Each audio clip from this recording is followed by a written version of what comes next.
벌써 5월입니다. 이제 6월 모의고사가 한 달 정도 남았습니다. 그래서 오늘 제가 올리는 영상은요, 크게 두 가지로 나누는데, 하나는 전체적으로 국어를 접하는 우리의 자세, 그래서 그 소제목으로는 이제 시간을 어떻게 지배할 것인가. 우리 국어의 요즘의 관건은 시간 내 문제를 푸는 거, 이게 가장 중요하잖아요. 그래서 그 비법들을 소개할 것이고, 제 2부에서는 구체적으로 영역별로 어떻게 논리적으로 문제를 풀어가는지 그 방법론을 소개해 드릴 겁니다.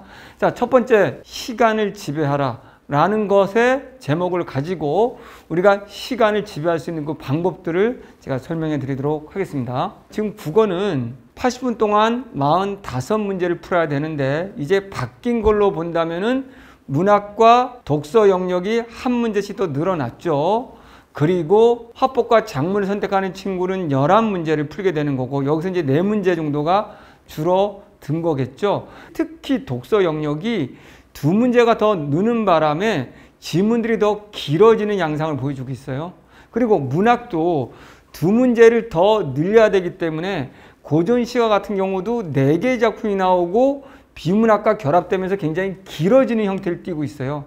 화법 작문에서 조금 줄어들긴 했지만 여전히 문학과 비문학에서 늘었기 때문에 어쨌든 시간의 압박을 더 받고 있다라고 생각하면 될 것 같고, 그래서 이제 가장 중요한 포인트는 어떻게 내가 시간 내에 이거를 읽어내고 끝까지 문제를 풀 수 있는지, 그런 연습을 해야 되고 훈련해야 된다는 거예요. 근데 아마 여러분들은 그렇게 공부를 하고 있지 않을 거예요. 자, 그럼 이제 오늘 이후에 한 달여 동안 이 방법을 써가면서 한번 공부해 보시기 바랍니다. 자, 일단은 첫 번째, 우리가 실전에 가서 문제를 풀 때 문제에서 시간을 지배하는 방법이 문제 푸는 순서를 바꾸는 거예요.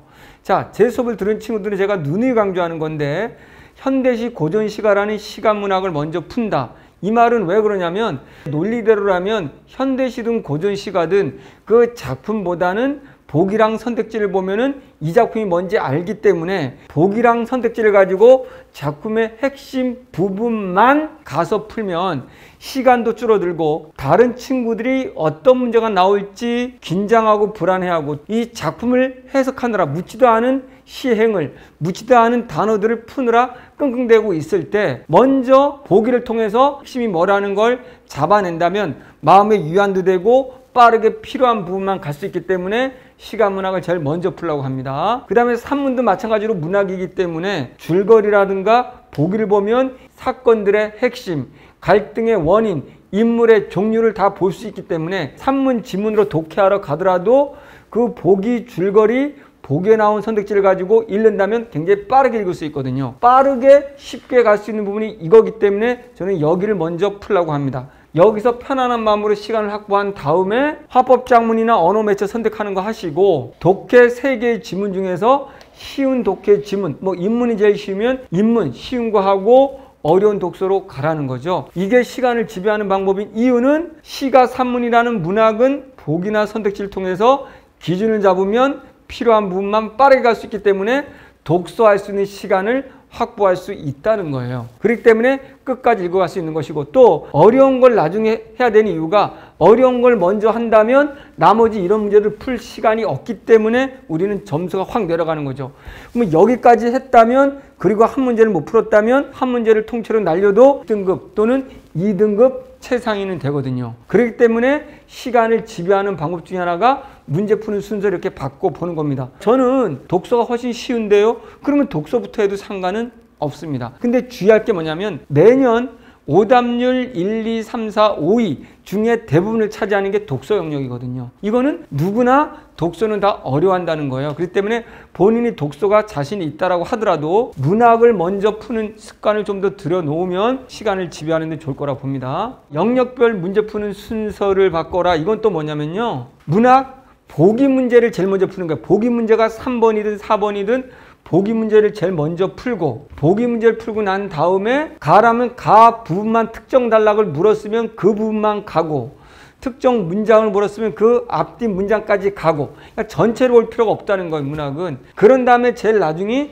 감상의 적절성 문제예요. 그러면 감상 적절성이라는 문제는 보기랑 특정 단락 문장을 통해서 이 시, 이 소설의 핵심을 잡았기 때문에 감상의 적절성 같은 것도 선택지 1, 2, 3, 4, 5번을 보면 틀리고 맞고를 가늠할 수가 있고, 그래도 답이 보이지 않는다면 여기 나와 있는 문제를 읽기 위해서 작품 전체로 가겠지만 우리는 벌써 이미 여기에서 핵심을 잡고 가기 때문에 굉장히 빠르게 지문을 풀어갈 수 있다는 거예요. 역시 표현상의 특징은 이해, 독해가 아니라 눈으로 확인하는 거잖아요. 그래서 빠르게 확인할 수 있는 겁니다. 그래서 이 순서를 꼭 지킨다면 문학에서 좀 더 유리할 것이다. 왜?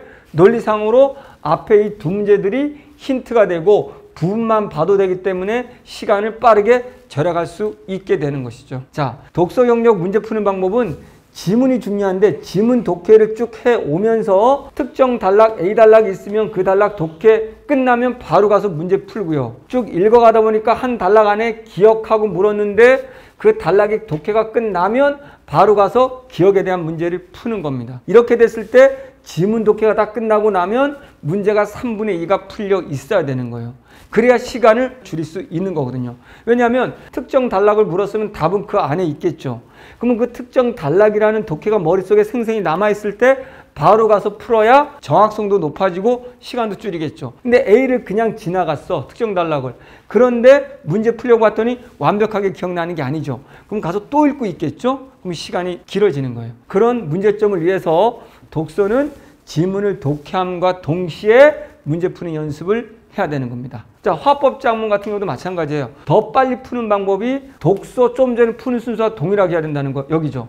동일하게 하는 게 뭐냐면 역시 화법 작문도 이게 대화든 연설문이든 읽다 보면 특정 단락 A 더 많죠. 기억, 니은 더 많죠. 그러면 특정 단락 독해 끝나면 바로 가고 기억 그 문장 앞뒤까지 봤으면 바로 가고 독해하면서 동시에 와야 되는 게 화작입니다. 문법은 뭐 특별히 몰라도 되고요. 그 다음에 시간을 지배하는 방법이 만약에 내가 지금 3등급 이하의 친구들이라면 지문 한 개는 버린다고 생각하고 접근하세요.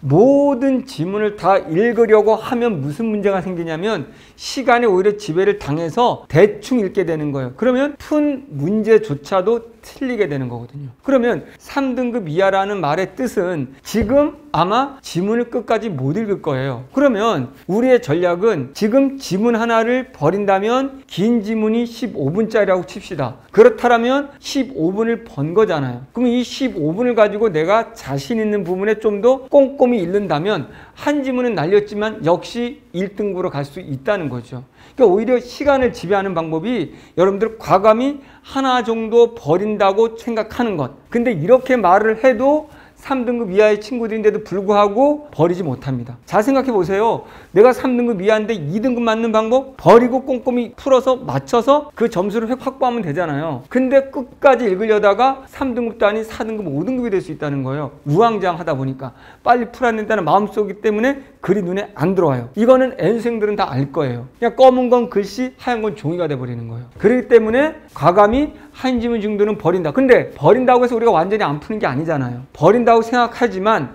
문제만 딱 봤더니 특정 단락이면 특정 단락만 가고 특정한 문장이면 특정 문장만 가고 또 보기가 있으면 보기나 선택지를 비교해 보고 이런 식으로 연습하는 게 있거든요. 그럼 버린다고 해서 우리가 100% 안 푸는 것이 아니라 그렇게 풀어도 절반은 맞출 수 있거든요. 그러면 전체적으로 버린다는 전략이 굉장히 점수를 올릴 수 있는 비법 중에 하나라는 거죠. 자, 영역별로 일단 시간 지배법을 한번 설명해 볼게요. 자, 문학이라는 것은 아까 말씀드린 것처럼 보기와 선택지를 작품보다도 더 시간 투자를 하라는 거예요. 여러분들 아직 문학을 보기와 선택지를 보지 않고 있는 친구들은 정말 잘못 공부하고 있는 거거든요. 왜냐하면 문학이라는 건 감상할 수가 없어요. 시험으로 올라오는 순간. 감상이라는 건 주관적으로 내 멋대로 하는 거지만 50만 학생이 똑같이 풀어야 되는 객관적 시험이에요. 이때 객관적 기준은 보기랑 선택지에 있는 거예요. 선택지에서도 4개는 맞다고 했으니 하나만 틀리잖아요. 그러면 보기랑 선택지를 보면 이 작품의 핵심이 뭔지가 보이고 그 보기와 선택지에서 잡은